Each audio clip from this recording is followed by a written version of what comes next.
এখানে লেখা আছে do you live with your family? আপনি কি আপনার ফ্যামিলির সাথে বসবাস করেন? বলছে, I do live with my family. For a few years my parents had admitted me to a hostel. তাহলে এই জায়গাটার অর্থটা কি? আমাকে এই অর্থগুলো একটু ভালোভাবে বুঝতে হবে। আমার কথাগুলো একটু মনোযোগের সাথে এবং ভালোভাবে বিষয়গুলো নেওয়ার চেষ্টা করবেন। যে কথাগুলো বলছি খুবই ভালোভাবে বুঝবেন যে সেন্টেন্সের অ্যাকচুয়াল কানেকশনটা কি, একটা সেন্টেন্স এর অ্যাকচুয়াল স্ট্রাকচারটা কি, এই বিষয়টা একটু মনোযোগ দিয়ে বুঝবেন। কথাটা ভালোভাবে বোঝেন। কি লেখা আছে? I do live with my family. আচ্ছা, কেউ কি জানেন আমি যদি ডু না বলতাম, আমি যদি বলতাম যে I live with my family, আমার সেন্টেন্স কারেক্ট হতো না? আমার কথাটাকে বলেন। আমি ডু লিখলাম না, Yes, sir. জি স্যার, Correct. কিন্তু আমি এই যে Yes, ডুটা sir. লিখলাম, এই ডুটা লিখলে আমার কি হলো? প্রবলেমটা কি হলো, বা মানে ভালো দিকটা কি হলো? কেউ বলতে পারে? ডু মূলত আমরা স্যার, এটা আন্তরিকতার সাথে বলা, ধন্যবাদ, ডিপলি বলা। থ্যাংক এটা ইউ, টু দেওয়া মানে এটা ফুস, মানে আমি করি, এটা ফুস দিয়ে বলা। Thank you so much. দেখেন, এই সমস্ত বিষয়গুলো আমি আপনাদের কিন্তু পড়াইনি, কিন্তু আমার কাছে আছে এগুলো। কিন্তু সেই টাইমটা আমাকে আপনারা দেন না, তার আগে উত্তেজিত করে ফেলেন এটার জন্য ওটার জন্য। কিন্তু এই এই জিনিসগুলো কিন্তু আমি ধারাবাহিকভাবে পড়ায় আসতে পারতাম যদি ওই ধৈর্যটা আমাকে আপনারা দিতেন। দেখেন, এই যে জিনিসটাই যে I do live with my family, এটা কোথায় আছে আমি আপনাকে একটু বলি, খেয়াল করেন, একটু বুঝবেন।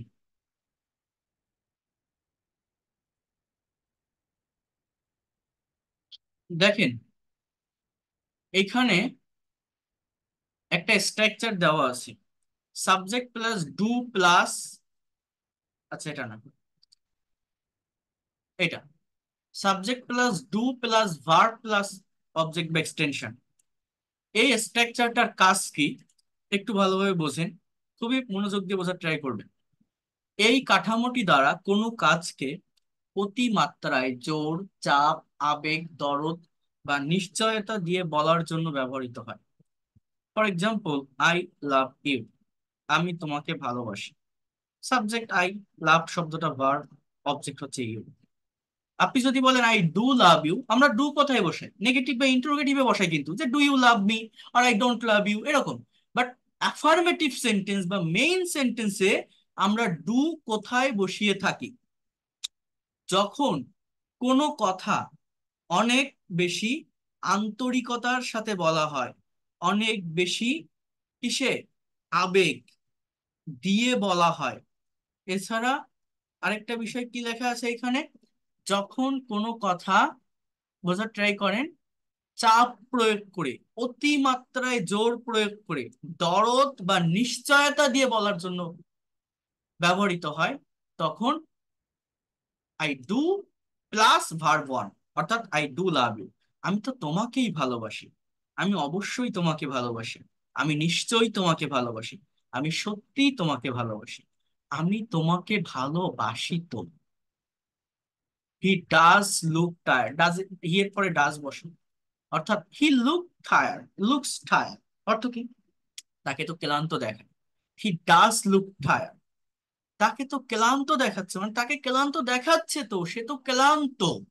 এই যে একটা আবেগে কথা বলা। শি ডাজ নো, মনে করেন আমি যদি বলি শি নোজ মি, সে আমাকে চেনে। শি ডাজ নো মি, সে আমাকে চেনে তো। আমি এরকম কথা বলি না যে আপনি কি ওকে চেনেন, ওর সাথে পরিচিত? হ্যাঁ আমি চিনি, ও তো আমাকে চেনে। এই যে কথাগুলো বলি, এই ধরনের কথা বা এক্সপ্রেশন প্রকাশের জন্য মেইন ভার্বের আগে ডু এর ব্যবহার হয়। ইউ ডু প্লে ক্রিকেট, তুমি ক্রিকেট খেলো তো। ডোন্ট ইউ, খেলো না? একটা ট্যাগ কোশ্চেনটা। ইউ ডিড সি মি, তুমি আমাকে দেখেছিলে তো।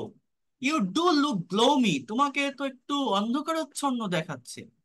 হি ডিড সে দিস, সে এটাই বলেছিল, সেটা বলেছিল তো। আই ডু আন্ডারস্ট্যান্ড, আমি বুঝেছি তো। বলি না আমরা, আমি যদি বলি আপনি কি বুঝতে পারছেন? হ্যাঁ বুঝছি, yes I understand, I understood. I do understand, আমি বুঝি তো। আই ডু নো, আমি জানি তো। আই ডু বিলিভ ইউ, আমি তো তোমাকে বিশ্বাস করি, আমি তোমাকে বিশ্বাস করি তো। আবার দেখেন ডু যদি সামনে আসে, ইম্পারেটিভ সেন্স, এখানেও দেখেন এই কাঠামোটি দ্বারা অতি আবেগ, দরদ, ভালোবাসা, যেমন বলো না, থাক না, খাও না, ধরো না, দেখো না, এর জন্য ব্যবহৃত হয়। যেমন ডু সিট ডাউন, বসো না। ডু কাম ইন, ভিতরে আসো না। আমরা বলি না কাম ইন, ভিতরে আসো। ডু কাম ইন, ভিতরে আসো না, অর্থাৎ একটু আবেগ দিয়ে বলা, একটু দরদ দিয়ে বলা। ডু স্টে উইথ আস, আমাদের সাথে একটু থাকো না। ডু টেক ইট, এটা নাও না। ডু বি কেয়ারফুল, একটু সতর্ক হও না। Do be quiet of God sake, খোদার দোহাই লাগে একটু চুপ করো না। ডু কিস মি, আমাকে একটা কিস করো না। ডু ফরগিভ মি, এটা ভুলে যাও না। ডু গো নাও, এখন যাও না, এখন যাও না, মানে যাও তো। Do say you will love me forever in this way, বলো না তুমি আমাকে এভাবেই সারা জীবন ভালোবাসবে। Do write me when you have a spare minute, আমাকে লিখো কিন্তু যখন তুমি ফ্রি সময় পাবে। অর্থাৎ এই যে একটা সেন্সটা আপনারা বুঝতে পারছেন আমি কি বললাম? এই যে সেন্সটা বোঝা যায়। আমি হ্যাঁ জি স্যার, বুঝতে স্যার, পারছি। জি স্যার। এর ব্যবহার, ডু এর ব্যবহার কখন করি? যখন নেগেটিভ বা ইন্টারোগেটিভ করি, প্রেজেন্ট ইনডিফিনিট টেন্সে সেন্টেন্সগুলো। কিন্তু অ্যাফার্মেটিভ সেন্টেন্সে কোনো নেগেটিভ ইন্টারোগেটিভ হচ্ছে না, মেইন ভার্ব লাভ, লুক এইগুলোই বসতেছে, নো, প্লে, কিন্তু আমার আবার ডু, ডাজ এগুলো আছে। কোথায়? যখন অতিমাত্রায় আবেগ, জোর বা চাপ প্রয়োগ করা হয়। এরপর দেখেন, for few years my parents, অর্থাৎ কিছু বছরের জন্য আমার প্যারেন্টস, পিতামাতা, হ্যাড অ্যাডমিটেড মি, আমাকে ভর্তি করিয়েছিল, পাস্ট পারফেক্ট টেন্স এটা, টু আ হোস্টেল, একটা হোস্টেলে। That time I did not live with them, সে সময় আমি তাদের সাথে থাকতাম না। ডিড নট লিভ অর্থাৎ পাস্ট ইনডিফিনিট টেন্সের negative sentence. Life was quite difficult at that time, জীবনটা অনেক কঠিন ছিল ওই সময়। বাংলা অর্থটা কি? জীবনটা অনেক ডিফিকাল্ট ছিল। But now I live with my family, it's the best place to be. Be মানে কি? থাকা। টু বি, থাকার। আমি এখন আমার পরিবারের সাথে থাকি, এটা সেরা জায়গা আমার জন্য, বা এটা থাকার জন্য একটা সেরা জায়গা। Describe your family. I mean, what does your father do? What does your mother do? We are four members in my family: my father, mother, and my brother. My father is a doctor and has his own clinic. এবং তার একটা নিজস্ব clinic আছে। My mother is a teacher. She teaches English to a secondary students.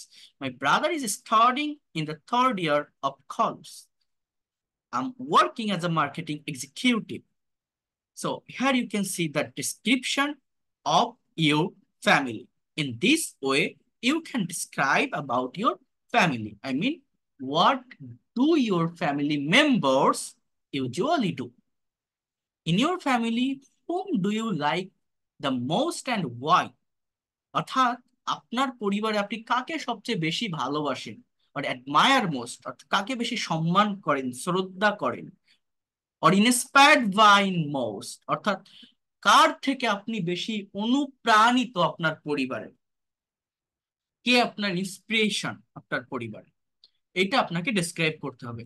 এখানে কোনো কঠিন structure নেই, সবই প্রেজেন্ট টেন্সের, প্রেজেন্ট ইনডিফিনিট টেন্সের, সাবজেক্ট প্লাস ভার্বের প্রেজেন্ট ফর্ম প্লাস অবজেক্ট, আর কিছু না। তো বলছে I have a small family, I like all the members very much, but I get along best with my brother. There is only 1 year difference between my brothers and me. Between, দুইজন ব্যক্তির মধ্যে বোঝাতে between বসে, বলছে যে just 1 বছরের একটা gap আছে আমার এবং আমার ভাইয়ের ভিতরে, মানে বয়সের। So we can share our experience with each other. He is not only my brother but also a great friend and guide. He gives me, সবগুলো প্রেজেন্ট ইনডিফিনিট টেন্সে, he gives me good advice for my life. I love him very much. Whom you resemble in your family. আচ্ছা, এইটার মানে হচ্ছে mainly যেটা আপনি বেশি ভালোবাসেন, সম্মান করেন বা শ্রদ্ধা করেন। এর আগের কোশ্চেনটা ছিল কাকে আপনি বেশি পছন্দ করেন, আর এটা কি? হুম ইউ রিজেম্বল। আমার কথাটা ভালোভাবে মনোযোগ দিয়ে বুঝবেন। অর্থাৎ আপনার রিজেম্বলের আর এখানে আরেকটা অর্থ এরকম দাঁড়ায় যে আপনি কার মতো, অর্থাৎ আপনার যে চলন বলন, চেহারা। অনেকের থাকে না পরিবারের একটা ছেলে, তার মায়ের সাথে অনেক মিল বা তার বাবার চেহারার সাথে অনেক মিল, একটা মেয়ের বাবার চেহারার সাথে বা মায়ের চেহারার সাথে অনেক মিল। এই রিজেম্বলের মিনিংটা অ্যাকচুয়ালি ওই রকম। হ্যাঁ, অর্থাৎ আহ, এটাকে কি বলা যায়, অ্যাজিমিলেট করা। অর্থটা বোঝেন কিনা? মানে hmm do you resemble in your family, অর্থাৎ আপনার ফ্যামিলিতে কি বলা যায় এটা, আপনি কার মতো দেখতে, বিষয়টা হচ্ছে এরকম। মানে আপনার চেহারাটা বা আপনার আচার আচরণ চলন বলন, এটা আপনার অন্য পরিবারের অন্য কোন মেম্বারের সাথে সাদৃশ্যপূর্ণ। আমার কথাটা কি বুঝতে পারছেন? এই রিজেম্বল ওয়ার্ডের যে অর্থটা মূলত এইরকম। বুঝতে পারছেন কি জি বললাম? স্যার। তো জি স্যার, জি স্যার। কি বলছে যে I resemble my mother, many of my facial face feature are like her. দেখছেন ওই যে কথাটা আমি বললাম সেটা এখানে বলছে যে many of my facial feature, আমার যে মুখের বৈশিষ্ট্য, বেশি বেশি অনেক মুখের বৈশিষ্ট্য আমার মায়ের মতো। when people look at me, যখন মানুষ আমাকে দেখে, they can easily say that I am my mother's side, তারা ইজিলি বলতে পারে আমি আমার মায়ের সন্তান। we resemble each other not only by our facial feature but also our nature। ওই যে কথাটা আমি বললাম যে শুধু ফেস না, আচার আচরণেও কিন্তু এই এই রিজেম্বল কথাটা আমার চলে আসে। Resemble means they seem to resemble each other closely, I mean যেটাকে বলা যায় ওই যেটা বললাম অ্যাজিমিলেট করা বা ম্যাচ করা, বাংলায় যেটা বলা যায় ম্যাচ করে যার সাথে। তো my mother is a cool person, say rarely, rarely মানে একটা নেগেটিভ ওয়ার্ড, হ্যাঁ, সে খুবই কম, হ্যাঁ এরকম, সে রেয়ারলি গেটস এংরি, সে খুবই কম রাগান্বিত হয়। Even if we do something wrong, যদি আমরা কোনো ভুল কাজও করি, she will explain it to us but not get angry, সে খুবই ভালোভাবে ব্যাখ্যা করবে কিন্তু রাগান্বিত হয় না। I am the same, I always keep cool and always enjoy my self and accept my life the way it's come. আমিও সেরকমই, আমি সবসময় ঠান্ডা থাকি এবং আমার জীবনটাকে উপভোগ করি এবং এটাকে গ্রহণ করে নিই যেটা আসে আর কি, মানে and accept life the way it comes, মানে যেভাবেই যে ধরনের সমস্যা বা ভালো দিকটা আসে আমি সেভাবে সেটাকে অ্যাকসেপ্ট করি। আপনাদের বোঝানোর জন্য কিন্তু আমি এইভাবে ডিটেলসে বলছি, একটু বোঝেন। বলছে how much time do you spend with your family members.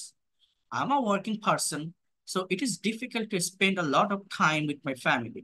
But I try to spend most of the evening with them. সেন্টেন্সের ফাংশন গুলো বোঝেন যে একটা সেন্টেন্স কিভাবে লেখা হয়, যারা কথা বলতে পারেন না, যারা প্রেজেন্টেশন দিতে পারেন না। আমার এই যে সেন্টেন্সটা, বাট, এটা আমার একটা কনজাংশনাল ওয়ার্ড, এটাকে বলে কনজাংশন। সাবজেক্ট হচ্ছে আই, মেইন ভার্ব হচ্ছে ট্রাই, অর্থাৎ আমি চেষ্টা করি। এবার কি চেষ্টা করি? What? To spend most of the evening, অর্থাৎ সময় কাটানোর বেশিরভাগ সন্ধ্যা। স্পেন্ড মানে কাটানো, টু স্পেন্ড অর্থাৎ এখানে আমার সাবজেক্ট আর ভার্বের পরে একটা ইনফিনিটিভের ব্যবহার আপনি দেখতে পাচ্ছেন। এরপর কি আছে, মোস্ট অফ দ্য ইভিনিং, অর্থাৎ এখানে আমার একটা অ্যাডভার্ব অফ টাইম, এবং এই অ্যাডভার্ব অফ টাইমটার আগে এখানে মোস্ট অফ, অর্থাৎ একসঙ্গে ফ্রেজাল ওয়ার্ড আমার এখানে হচ্ছে। উইথ দেম অর্থাৎ তাদের সাথে, টু হুম, উইথ দেম তাদের সাথে, অর্থাৎ এটা আমার indirect object. I also plan, তাহলে সাবজেক্ট আই, এই অলসোটা হচ্ছে একটা অ্যাডভার্ব। কি অ্যাডভার্ব? প্ল্যানটা মূলত আমার মেইন ভার্ব। আমি আরো পরিকল্পনা করি, টু ডু সামথিং, অর্থাৎ কিছু করার। তাহলে এখানে to do, sorry to spend, তাহলে এখানে to do something with my family, এখানে কি ছিল উইথ দেম তাদের সাথে, তাহলে এখানে কি with my family on Sunday শনিবার। অর্থাৎ দেখেন, ঘুরাই ফিরাই যত স্ট্রাকচারই থাকুক না কেন, ওয়ার্ড গুলো ভিন্ন থাকলেও কথাগুলো কিন্তু একই category. It is a rule in my house to have dinner together, এটা আমাদের পরিবারের একটা রুল, একসাথে ডিনার করা। So however busy we are, অর্থাৎ যেভাবেই আমরা বিজি থাকি না কেন, we have to meet during dinner, আমরা একে অন্যের সাথে দেখা করি, আমাদের করতে হয় ডিনারের সময়। ডিউরিং ডিনার মানে কি, ডিনারের টাইমে, ওই টাইমটা। What is an ideal family, একটা আদর্শ পরিবার কি বলতে পারো? An ideal family should be a family with lots of true love. There should be intimacy among the members. Each member should be ever ready to help each other in times of difficulty. They should be cooperative, understanding, loving, and caring. তাহলে should মানে উচিত, B মানে হওয়া, তাহলে তাদের হওয়া উচিত, তাদের হওয়া উচিত। দেয়ার শুড বি মানে দেয়ার শুড বি ইন্টিমেসি, তাহলে দেয়ার শুড বি মানে সেখানে থাকা উচিত। দেয়ার শুড বি মানে কি বললাম, সেখানে থাকা উচিত। ইন্টিমেসি মানে কি, আন্তরিকতা, বন্ধুত্বতা, হ্যাঁ, অর্থাৎ একসাথে থাকার যে প্রবণতা। অনেকে হ্যাঁ এরকমও থাকেন, মানে মনে করেন আমি একটা ইংলিশ ওয়ার্ডের মিনিং জানছি না, এখন এই ওয়ার্ডটা আমি ডিকশনারিতে সার্চ দিলাম, সার্চ দিয়ে বাংলায় এমন একটা ওয়ার্ড আসলো, সেই বাংলা ওয়ার্ডেরই মানে আমি বুঝি না। এরকম হয় না? মনে করেন অনেক ইংলিশ ওয়ার্ড আছে যার মানে আমি বুঝি না, এখন আমি ডিকশনারিতে সার্চ দিলাম, একটা বাংলা অর্থ আসলো, এখন সেই বাংলা অর্থই আমি বুঝি না। এরকম হয় কিনা, আমার কথা বুঝতে পারছেন? বাংলা জি যে স্যার, কথাটা লেখা হয়। ওই মিনিং আমি জি বুঝতে স্যার, পারতেছি। তো এই ধরনের প্রবলেম হয় কিন্তু। তো এই জন্য আমি কিন্তু এই এই ডিটেলস এই মানে এক একটা ওয়ার্ডের 3-4 ধরনের বাংলা আমি এই ডিটেলস এই জন্যই আপনাদেরকে বলছি। ইন্টিমেসি কিন্তু বিভিন্ন অর্থ থাকতে পারে, বলো না যে তুমি কি ওর সাথে ইন্টিমেট হয়েছো, অর্থাৎ ওর সাথে খারাপ কোনো সম্পর্ক করেছে, কোনো যৌন সম্পর্ক করেছো, তো এই ধরনের ঘনিষ্ঠতাও ইন্টিমেসির একটা মানে মিনিং।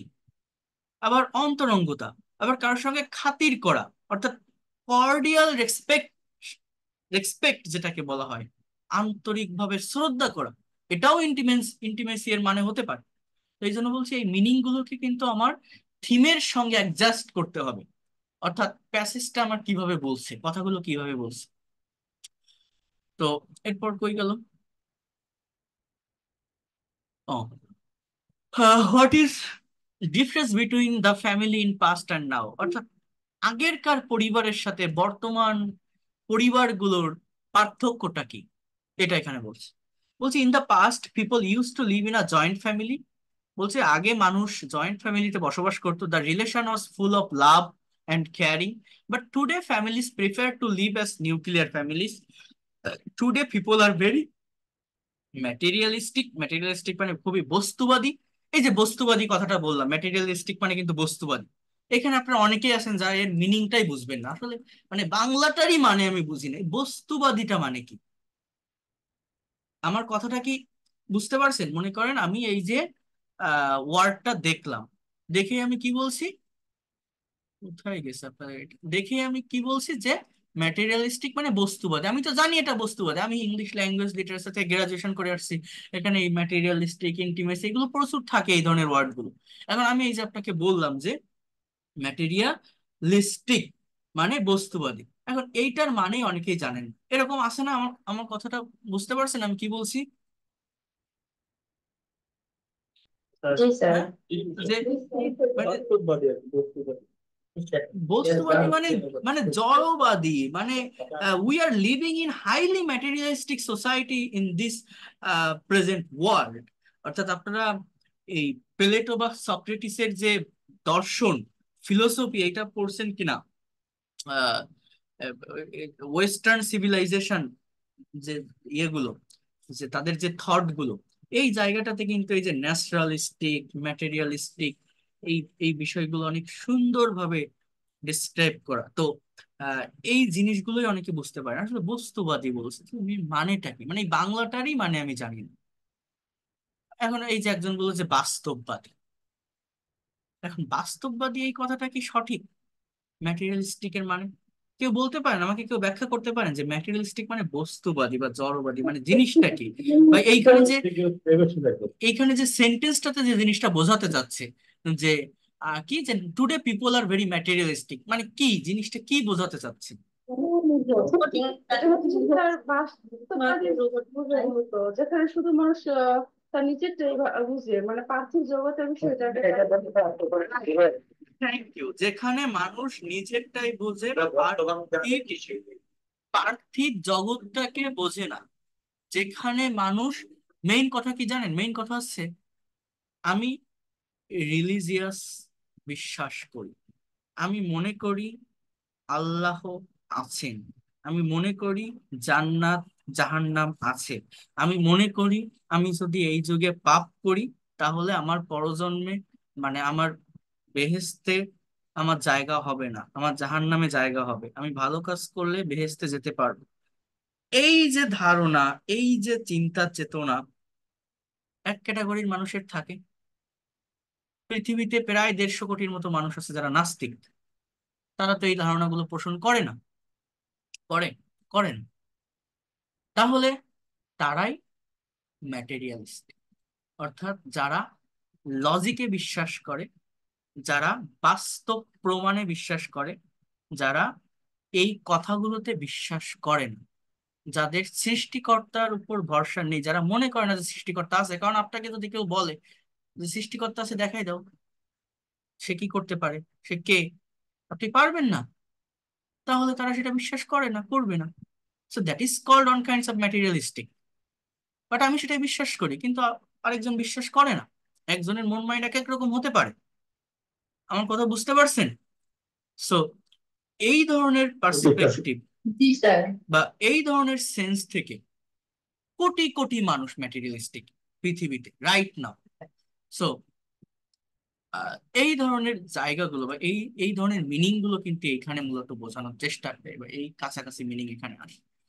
এবার বলছে দে অনলি ওয়ান্ট মানি। দেখছেন, এই যে এই কথার পার্সপেক্টিভ থেকে কিন্তু এই কথাটা আসতেছে যে people are very materialistic, they want money. টাকা মানুষকে কতটা শান্তি দিতে পারে? যার বেশি টাকা থাকে, যে বেশি কাজের ভিতর জড়িত, সে কিন্তু বেশি টেনশনে থাকে। একটা শিল্পপতি, বড় বিজনেসম্যান, তার কোটি কোটি টাকা, অনেকগুলো ফ্যাক্টরি, অনেকগুলো ফ্ল্যাট বাড়ি, তার চিন্তা চেতনা থাকে যে ওইখান থেকে কত উৎপাদন হলো, কত প্রফিট হলো, কত হলো না, কত ইয়ে হলো, কি বলবো, কত লস হলো। মানে ব্রেনে কাজ করে না, তাড়াতাড়ি অসুস্থ হয়ে পড়ে। বাট একজন রিক্সা চালক, সে যা আয় করে তাই খায়। আজকে বেশি আয় হলো, আজকে বেশি ভালো খাইতে পারলো, কালকে হলো না, খাইলো না। অর্থাৎ ভবিষ্যৎ চিন্তা ভাবনা তার এরকম নেই, তারও তো জীবন চলে যাচ্ছে। তো এই যে বিষয়গুলো, আমাকে এই জিনিসগুলোকে আমার বুঝতে হবে। ফ্যামিলিজ আর ডিভাইডেড, এই যে আর ডিভাইডেড, অনেকে আবার এই জিনিসটাও বোঝে না, এই যে সেন্সটা আর এর পরে এরকম ডিভাইডেড কেন হয়। আমি যদি বলতাম ফ্যামিলিজ আর ডিভাইডিং, আমার কি এই সেন্টেন্সটা ভুল? Passive voice sir. এটা প্যাসিভ করছে। এটা টেন্সর প্যাসিভ স্ট্রাকচার। তাহলে এটা প্যাসিভের স্ট্রাকচার। তাহলে পরিবারগুলো বিভক্ত হয়েছে। তাহলে আমি যদি দেখি অ্যাম ইজ আর এর পরে ভার্বের সাথে আইএনজি, তাহলে সেটা প্রেজেন্ট কন্টিনিউয়াস। কিন্তু যদি দেখি ভার্বের থার্ড ফর্ম বা ভি থ্রি, তাহলে সেটা প্যাসিভের স্ট্রাকচার, মানে ওই সেন্টেন্সের সাবজেক্টটা নিষ্ক্রিয় বা ইনঅ্যাক্টিভ। বলছে যে পরিবারগুলো বিভক্ত, সো দে আর কি, so so are their business, অর্থাৎ তাদের ব্যবসা থাকার কারণে। এরপর কি বলছে যে which kinds of family do you like most, joint or nuclear. এটা নিয়ে তো আগের দিন আমরা কথা বলছিলাম। দেখি এখানে কি লেখা আছে। Both the types of families have their own advantages and disadvantages, but I prefer the joint family. There are so many people in the joint family. We can enjoy life together and also help each other in difficult times. We can share our feelings and thoughts with everyone. There are also many people to advise and guide us. আচ্ছা, যাই হোক, তো এই যে 8টা question আছে, এই 8টা question গুলো কিন্তু একটু ডিফারেন্ট টাইপের। আমি আপনাদের এই টপিকটা দিচ্ছি, এই টপিকটার উপরে আপনারা একটু নিজেরা একটা প্রেজেন্টেশন তৈরি করবেন নেক্সট ক্লাসের জন্য। নিজেরা একটা প্রেজেন্টেশন তৈরি করবেন নেক্সট ক্লাসের জন্য, এই এই 8টা কোর্সের উপর। এইগুলো দেখে, এবং এগুলো কিন্তু খুবই সহজ, কেউ আবার বলবেন না যে আমি ইনস্ট্যান্টলি কথা বলতে পারি না বা প্রেজেন্টেশন দিতে পারছি না, লিখতে পারছি না। একদম সহজ। Just I live with my family, I live with my family, my father is a businessman, my mother is a teacher, my brother is studying. কথাগুলো কঠিন না, সবই প্রেজেন্ট টেন্সে লেখা, প্রেজেন্ট ইনডিফিনিট টেন্সে লেখা। I like all the members, I have a small family, সবই present indefinite tense. আমার ছোট পরিবার আছে, আমি সব ফ্যামিলি মেম্বারকে পছন্দ করি। I get along best with my brother, I get মানে থাকা, খাওয়া, এই একটা গেটের 1-150 মিনিং থাকতে পারে। তো এই ভার্বের ব্যবহার, I love him very much, আমার ব্রাদারকে বেশি ভালোবাসি। একজনকে কিভাবে ডেসক্রাইব করতে হয়, he gives me good advice, সে আমাকে ভালো অ্যাডভাইস দেয়, শেষ। আবার ব্রাদারকে ডেসক্রাইব করার পর 4 নম্বর কোশ্চেনে মাকে ডেসক্রাইব করছে যে আই রিজেম্বল মাই মাদার, আমি আমার মায়ের মতো দেখতে। মাই ফেসিয়াল ফিচার আর লাইক হার মানে ঠিক তার মতো। অর্থাৎ বি ভার্বের সেন্টেন্স, এটাও present indefinite tense. when people look at me, যখন মানুষ আমার দিকে তাকায়, অর্থাৎ সাবজেক্ট এবার ভার্বের প্রেজেন্ট ফর্ম, আর তো কিছু না, অন্য তো কোনো স্ট্রাকচার না। কোনো ফিউচার পারফেক্ট আছে এখানে, না ফিউচার কন্টিনিউয়াস আছে, না ফিউচার পারফেক্ট কন্টিনিউয়াস আছে, না পাস্ট পারফেক্ট কন্টিনিউয়াস আছে, না প্রেজেন্ট পারফেক্ট কন্টিনিউয়াস আছে, না পাস্ট কন্টিনিউয়াস আছে। মানে এইখানে কি আহ এইখানে কি কঠিন কোনো স্ট্রাকচার আছে যে যেটা আপনি পারবেন না বা হবে না? আমার কথা কি বুঝতে পারছেন? এই যে যারা আপনারা খালি বলতেই থাকেন আমি পারি না, হচ্ছে না, হবে না, ইনস্ট্যান্ট পারি না, কেন পারি না শিখাই দিন, এই কথাগুলো বললে আপনি নিজেই পিছায় পড়বেন। কারণ এখানে আপনার টাইম দিতে হবে, আপনার নিজেকে খাটতে হবে। আপনি একবার পড়ে দেখেন, এমন কোনো ওয়ার্ড পাবেন না, ভোকাবুলারি পাবেন না যেটা আপনার অজানা। যদি থাকে আপনি নিজের মোবাইল আছে, ডিকশনারিতে সার্চ দেন, দিয়ে আপনি নিজের মতো করে একটু লেখার চেষ্টা করেন, দেখেন পারেন কিনা। হয়তো একটু টাইম লাগবে, বাট আপনি এটা করতে পারলে বেনিফিট আপনারই, আপনি নিজে কনফিডেন্ট পাবেন, পরে আরো বেশি বলতে চাইবেন, বলার চেষ্টা করবেন। কথাগুলো কি বুঝতে পারছেন স্যার কি আমার বললাম? দুইটা, জি স্যার স্যার বুঝতে পারছি স্যার, আমার দুইটা সেন্টেন্সে একটু প্রশ্ন ছিল। বলেন। স্যার হচ্ছে 7 নম্বর কোশ্চেনের সাথে যাবেন একটু কাইন্ডলি।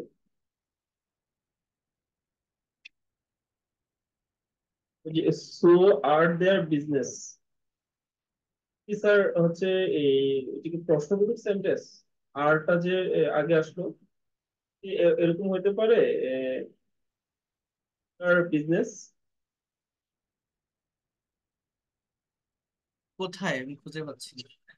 এই যে এটা, এটা না, families are divided so are their business, অর্থাৎ সো আর দেয়ার বিজনেস মানে জাস্ট তাদের ব্যবসা থাকে। কথাটা হচ্ছে এরকম, তাদের ব্যবসা থাকার কারণে বিষয়টা ঠিক এরকম। অর্থাৎ আমার কথাটা বোঝেন, এটা ভুল সেন্টেন্স না, এবং এটা কোনো কোশ্চেনও না, এটা একটা অ্যাফার্মেটিভ সেন্টেন্স। বলছে পরিবারগুলো বিভক্ত, সো আর, বাংলা অর্থ হচ্ছে থাকার কারণ। এই সো আর এর মানে জাস্ট এই দুইটা অর্থ কি বলেন তো, কি বললাম, এই দুইটা ওয়ার্ডের অর্থ কি? সো আর, এই দুইটা ওয়ার্ডের অর্থ কি?